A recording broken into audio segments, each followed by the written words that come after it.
আজ বৃহস্পতিবার এই জিকিরটি 3 বার করুন। আল্লাহ রাব্বুল আলামিন আপনার দরিদ্রতা মোচন করে দিবেন, দরিদ্রতা অভাব অনটন দূর করে দিবেন। আল্লাহ রাব্বুল আলামিন আপনাকে ধনী করে দিবেন। দরিদ্র যদি কারো না থাকে সে তো ধনী হয়। ধনী যারা মানুষ 2 ধরনের হয়ে থাকে, হয়তো ধনী হবে না হয় গরিব হবে। আল্লাহ রাব্বুল আলামিন বলছেন, আল্লাহর হাবিবকে জানিয়ে দিয়েছেন, রসুল এই দোয়াটি যদি আপনার কোনো উম্মত যদি পড়ে তাহলে আমি আল্লাহ রাব্বুল আলামিন দরিদ্র দূর করে দিব, দরিদ্রতা তাদের থেকে মুছে দিব। আর দরিদ্র না হলে তার মানে কি আপনি ধনী হয়ে যাবেন। আল্লাহ রাব্বুল আলামিন কোরআনুল কারীমে চমৎকার করে আল্লাহ তাআলা বলছেন, ওয়ালাউ আন্না আহলাল কুরা আমানু ওয়াত্তাকাউ লাফাতাহনা আলাইহিম বারাকাতিম মিনাস সামাই ওয়াল আরদ। আল্লাহ রাব্বুল আলামিন বলছেন, কোনো জনপদবাসী যদি আমি আল্লাহর প্রতি দৃঢ়ভাবে ঈমান আনে, পরিপূর্ণ ঈমান আনে এবং আমি আল্লাহকে ভয় করে, ওই জনপদবাসীর জন্যে আল্লাহ রাব্বুল আলামিন আসমানের সমস্ত বরকতের দরজা খুলে দেন, জমিনের সমস্ত বরকতের দরজা আল্লাহ রাব্বুল আলামিন খুলে দেন। যদি আপনার সমস্ত বরকতের দরজা যদি আল্লাহ খুলে দেয় আসমান জমিনের, তাহলে আপনার টাকা পয়সা ধন দৌলত আপনার রিজিকের কোনো অভাব হবে না। কারণ রিজিকের দায়িত্ব পৃথিবীর কোনো আপনার এমপি মন্ত্রী, পৃথিবীর টাকাওয়ালা পয়সাওয়ালা বিজনেসম্যান বলেন, কারো কাছে কিন্তু রিজিকের দায়িত্ব নয়। রিজিকের দায়িত্ব কেবলমাত্র আমাদের আল্লাহর কাছে আছে। সে কথাটি আল্লাহ কোরআনে চমৎকারভাবে আল্লাহ রাব্বুল আলামিন তুলে ধরেছেন।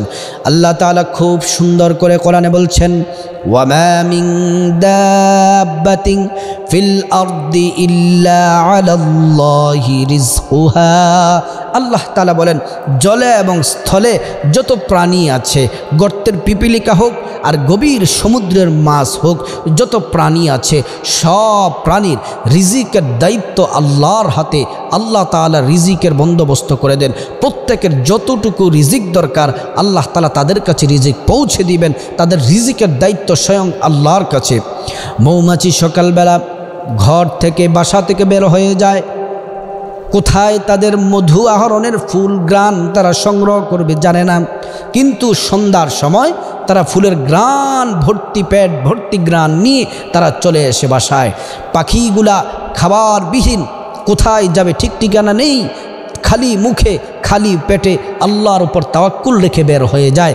সন্ধ্যার সময় পেট ভর্তি করে মুখে খাবার নিয়ে বাসায় ফিরে আসে, শুধুমাত্র আল্লাহর উপর পরিপূর্ণ তাওয়াক্কুল রাখার জন্যে। আর আমরা তো মুসলিম, আমরা যদি আল্লাহর উপর যদি তাওয়াক্কুল করি, আল্লাহ অবশ্যই রিজিকের বন্দোবস্ত আল্লাহ রাব্বুল আলামিন করে দিবেন। তাই রিজিকের জন্য কোনো টেনশন নয়, আপনি চেষ্টা করুন। আল্লাহ তাআলা তো কোরআনে বলছেন, ফাইদা কুদিয়াতিস সালাহ ফান্তাশিরু ফিল আরদ। আল্লাহ তাআলা 2টি কথা এখানে বলেছেন, হ্যাঁ জগৎবাসীরা, হ্যাঁ জগতের মুসলমানেরা শোনো, যারা আমি আল্লাহকে ভয় করো, আমি আল্লাহর প্রতি যারা ঈমান আনো, আল্লাহকে যারা বিশ্বাস করো, তোমরা সালাতটা আদায় করো। নামাজ আদায় করার পরে মসজিদে বসে থাকার জায়গা নয়, তোমরা জমিনে ছড়িয়ে ছিটিয়ে যাও, কারণ জমিনে আমি রিজিক ছড়িয়ে ছিটিয়ে রেখেছি। তোমরা তোমাদের রিজিক তালাশ করো। কেউ চাকরির মাধ্যমে রিজিক তালাশ করতেছে, কেউ ব্যবসার মাধ্যমে রিজিকের ব্যবস্থা আল্লাহ করে দিচ্ছেন, কেউ কৃষিকাজের মাধ্যমে রিজিকের ব্যবস্থা আল্লাহ করে দিচ্ছেন। কোনো না কোনোভাবে আল্লাহ তাআলা রিজিকের ব্যবস্থা করে দিচ্ছেন। প্রিয় দিনী ভাই বোন, আজকে বুধবার আমি আপনাদেরকে এমন একটি গুরুত্বপূর্ণ দোয়ার কথা আপনাদেরকে বলে দিচ্ছি। এই দোয়াটা যদি আপনি পড়েন, আল্লাহ তাআলা দরিদ্র আপনার থেকে মুছে দিবে, দরিদ্রতা আপনার থাকবে না, আপনার ঘরে অভাব অনটন কিছুই থাকবে না।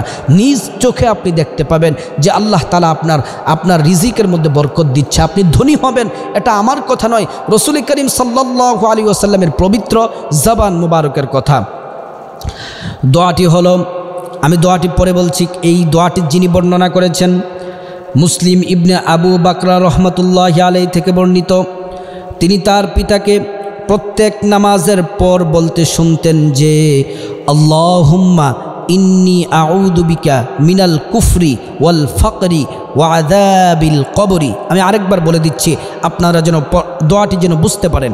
আল্লাহুম্মা ইন্নী আউযু বিকা মিনাল কুফরি ওয়াল ফাকরি ওয়া আযাবিল কবরি। এই দোয়াটি নিজের পিতাকে তিনি তার পিতাকে প্রত্যেক নামাজের পর বলতে শুনতেন, এই দোয়াটি পড়তেন। তিনি বললেন, আমি এই দোয়া সন্তানও পিতাও এই দোয়া করে, সন্তানও এই দোয়া পড়তেছে। তখন পিতা সন্তানকে ডাক দিয়ে বললেন, এ সন্তান, এ দোয়া তুমি কোথা থেকে শিখলে? তখন সন্তান ডাক দিয়ে বলে, বাবা, আমি আপনাকে দেখেছি প্রত্যেক ফরজ নামাজের পর এই দোয়া করতে আমি শুনেছি। তিনি বললেন, বেটা, এই দোয়াটা তো এটা আমার দোয়া নয়, এই দোয়াটা স্বয়ং রসুল করিম সাল্লাল্লাহু আলাইহি ওয়াসাল্লাম ফরজ নামাজের পর তিনি এই দোয়াটা করতেন। এই দোয়াগুলোকে আঁকড়ে ধরো, তুমি ধনী হয়ে যাবে, আল্লাহ তাআলা রহমতের বরকতের দরজাগুলো খুলে দিবেন। আজকে তো আমরা দেখা যায় মা বাবার সাথে সম্পর্ক ভালো থাকে না, মা বাবার কাছাকাছি থাকে না। আজকের যুবকরা মা বাবাকে খেদমত করতে চায় না, মা বাবাকে সম্মান করতে চায় না। কিন্তু মা বাবাকে সম্মান করা উচিত। মা বাবা যেই কাজকর্ম করে আসছে তাদের ঐতিহ্য ধরে রাখা উচিত, তারা বংশকে ধরে রাখা উচিত। তারা যেমন শিক্ষিত ছিলেন, তারা যেমন ভালো মানুষ ছিলেন, তাদের গুণগুলো অর্জন করা উচিত। আল্লাহ রসুল সাল্লাল্লাহু আলাইহি ওয়াসাল্লাম চমৎকার দোয়াটি, রসুল করিম সাল্লাল্লাহু আলাইহি ওয়াসাল্লাম দোয়াটি, এই দোয়াটি পড়তেন। এই দোয়াটি হজরতে মুসলিম ইবনে আবু বকর রহমতুল্লাহ আলাইহি যখন তিনি পড়লেন, তিনি শিখছেন তার পিতা থেকে।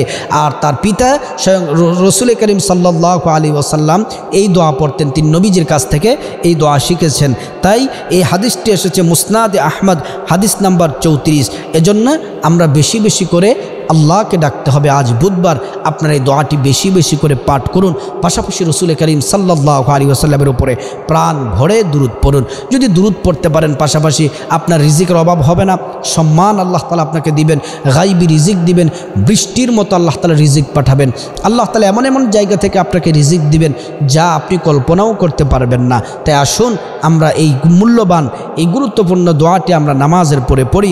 আল্লাহ রাব্বুল আলামিন আমাদের অভাব দূর করে দিবেন, আল্লাহ তাআলা আমাদেরকে সম্মান দান করবেন এবং জাহান্নামের আগুন থেকে আল্লাহ তাআলা আমাদেরকে হেফাজত করবেন। তাই আসুন আমরা বেশি বেশি করে এই দোয়াটি পড়ি। আল্লাহ পাক আমাদের সবাইকে এই দোয়াটি পড়ার আল্লাহ রাব্বুল আলামিন তৌফিক দান